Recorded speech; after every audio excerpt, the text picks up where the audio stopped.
Alhamdulillah, Alhamdulillahi Rabbil Alamin, wal aqibatu lil muttaqin, wala udwana illa 'alal zalimin. Ashhadu an la ilaha illallah wa ashhadu anna Muhammadan abduhu wa rasuluhu la nabiyya ba'dah. Allahumma shalli wa sallim ala sayyidina Muhammad wa ala alihi wa sahbihi rasulillahi ajma'in. Amma ba'du fa ya ibadallah, ittaqullaha haqqa tuqatih wa la tamutunna illa wa antum muslimun. Wa qala Allah ta'ala fil Qur'anil Karim, a'udzu billahi minasy syaithanir rajim. Bismillahirrahmanirrahim. Subhanallazi asra bi 'abdihi lailan minal masjidil harami ilal masjidil aqsa allazi barakna haulahu linuriyahu min ayatina innahu was-sami'ul basir. Shadaqallahul azim. Pada hari yang mulia ini, di rumah Allah yang mulia ini, tiada kata yang pantas kita ucapkan melainkan mengucapkan kalimat puja dan puji syukur kita kehadirat Allah Subhanahu wa taala, yang mana pada hari ini kita masih diberikan kesehatan, kesempatan dan juga nikmat iman. Maka tiada kata yang pantas kita ucapkan untuk membuktikan rasa syukur kita kepada Allah Subhanahu wa taala kecuali dengan mengucapkan alhamdulillahirabbil alamin. Berselawat kita kepada baginda Nabi Muhammad sallallahu alaihi wasallam dengan mengucapkan Allahumma shalli ala sayyidina Muhammad wa ala ali sayyidina Muhammad. Assalamualaikum ya Rasulullah, assalamualaikum ya Nabi Allah Muhammad sallallahu alaihi wasallam. Baiklah, sebelum kita masuk ke inti pembicaraan kita pada Jumat ini, sebelumnya khatib tak akan bosan-bosannya untuk berwasiat kepada kita semua, terutama pada diri pribadi khatib sendiri. Marilah kita selalu senantiasa meningkatkan kualitas iman dan takwa kita kepada Allah.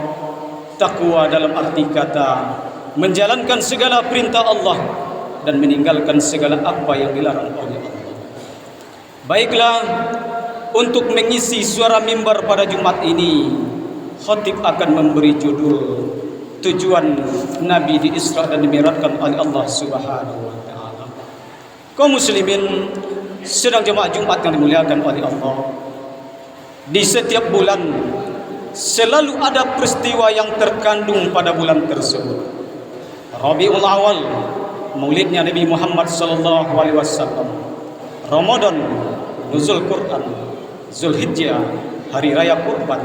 Sedangkan bulan Rajab adalah peristiwa Isra dan Mi'rajnya Nabi Muhammad sallallahu alaihi wasallam. Sebagaimana firman Allah dalam Al-Quran mengatakan, Bismillahirrahmanirrahim.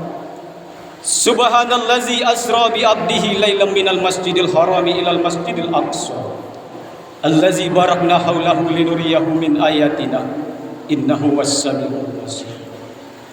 Maha suci Allah yang telah memperjalankan hambanya yaitu Muhammad pada malam hari dari Masjidil Haram kota Mekah ke Masjidil Aqsa Palestina dan naik ke Sidratul Muntaha, dan telah kami berkahi sekelilingnya dan kami perlihatkan sebagian tanda-tanda kebesaran kami.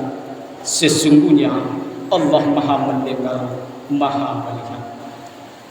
Jelaslah ayat di atas tadi mengatakan kalau Allah telah memperjalankan hambanya, berarti Allah yang berkehendak menjalankan Nabi yang dijalankan.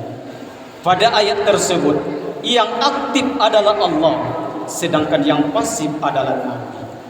Isra dan Mi'raj bukan kemauan Rasul, tetapi kehendak Allah Subhanahu wa taala. Kalau Allah sudah berkehendak, tidak ada yang tidak mungkin, saudara-saudara. Banyak contoh yang telah diberikan oleh Allah.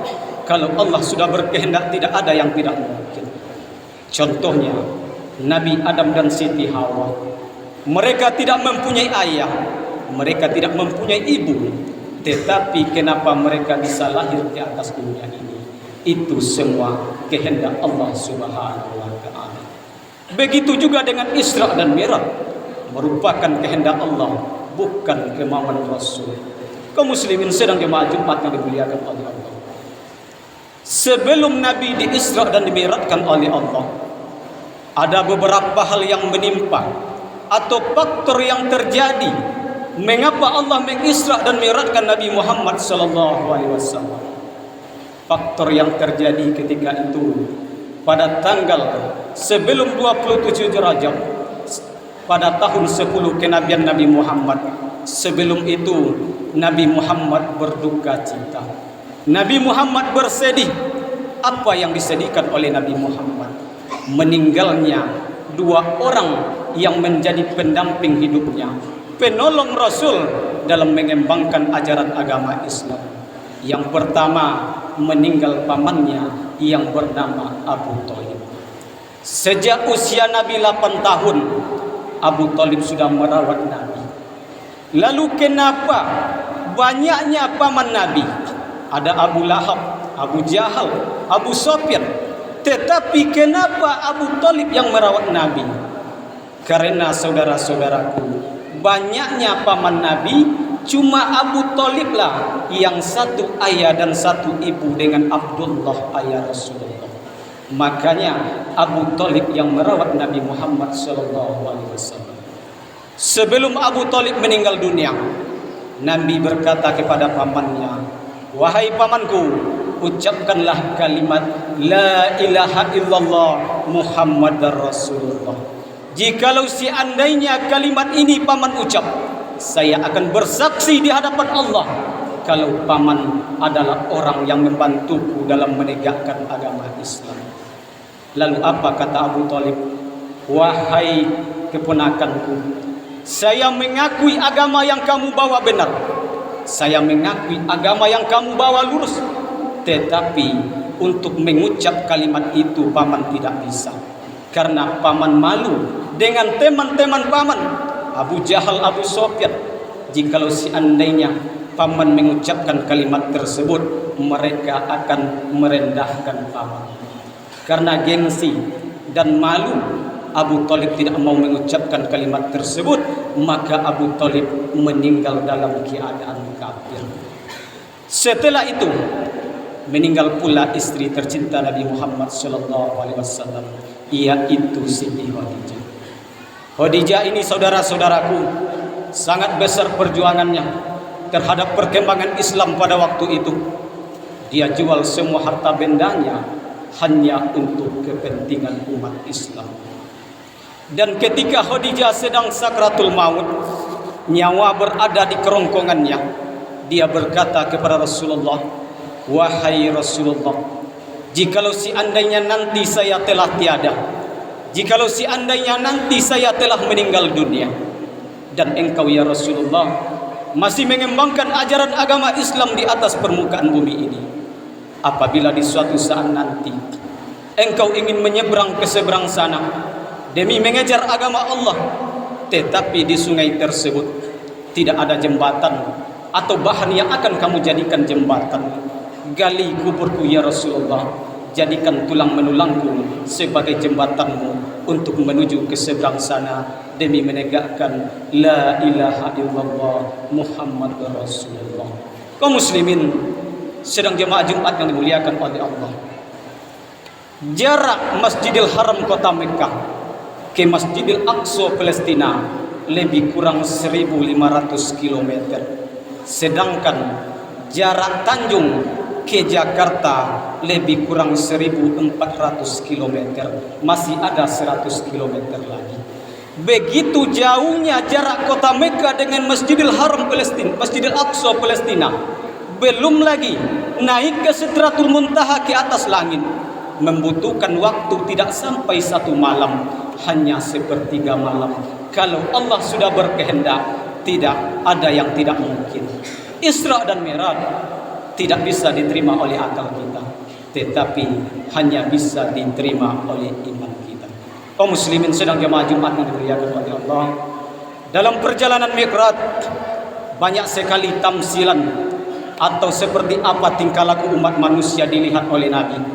Salah satunya, Nabi melihat seorang pemuda yang membawa beban kayu, tetapi begitu beratnya bebannya, makin ditambah dan ditambah terus. Heran Nabi melihatnya, saudara-saudaraku, apa yang terjadi pada pemuda tersebut? Beban sudah berat, tetapi tidak dikurangi, malah ditambah dan ditambah terus. Jangankan untuk berjalan, berdiri saja pemuda tersebut tidak sanggup, tetapi dia tetap menambah beban dan bebannya terus. Maka ditanyakanlah oleh Nabi kepada Jibril. Jibril sebagai bodyguard Nabi pada waktu itu, "Wahai Jibril, tamsilan apa yang seperti itu wahai Jibril?" Maka dijawablah oleh Jibril, "Ya Rasulullah, itu adalah tamsilan contoh perbuatan umatmu di suatu saat nanti. Mereka adalah orang yang sedang memikul jabatan yang sangat banyak." Artinya apa, saudara-saudaraku? Seseorang memikul jabatan satu, tetapi jabatan satu ini dia belum juga bisa adil dengan jabatannya. Dia tidak bisa amanah dengan jabatan yang satu itu, tetapi dia malah menambah jabatan yang kedua. Jabatan ke satu, kedua dia belum juga bisa amanah, tetapi dia menambah jabatan ketiga. Jabatan 1 sampai 3 dia tidak bisa amanah dengan jabatannya, tetapi dia malah menambah jabatan keempat. Tetapi saudara-saudaraku, jikalau seandainya kita sanggup, kita mampu menjalankan jabatan kita, walaupun jabatan kita banyak, itu tidak masalah. Tetapi yang dilihat oleh Nabi, seseorang yang tidak bisa menjalankan jabatannya dengan baik, tetapi dia terus menambah dan menambah jabatannya. Kaum muslimin sedang jemaah Jumat yang dimuliakan oleh Allah, tujuan Nabi di Isra dan Mi'rajkan oleh Allah Subhanahu wa taala, selain untuk menghibur hati Nabi yang sedih, juga untuk menjemput perintah sholat. Kalau zakat cukup turun ayat, kalau puasa cukup juga turun ayat, tetapi kalau sholat, Nabi sendiri langsung yang menjemput kepada Allah. Begitu pentingnya sholat ini dalam kehidupan kita, saudara-saudara. Jikalau seandainya sholat ini kita letakkan di antara anggota tubuh kita, sholat ini posisinya berada di kepala. Kadang banyak nampak oleh kita, saudara-saudaraku, orang manusia bisa hidup tanpa tangan, manusia bisa hidup tanpa kaki, manusia bisa hidup tanpa telinga, tetapi belum pernah kita melihat manusia hidup tanpa kepala. Itulah pentingnya sholat ini dalam kehidupan kita. Maka daripada itu, dengan mengkaji sekelumit tentang Isra dan Mi'raj ini, mudah-mudahan menambah keimanan dan ketakwaan kita kepada Allah. Terutama janganlah sampai kita meninggalkan sholat kita, karena sholat itulah yang dijemput oleh Nabi ketika di Isra dan Mi'rajkan oleh Allah Subhanahu wa taala. Faqtabiru ya ulil absar la'allakum tuflihun.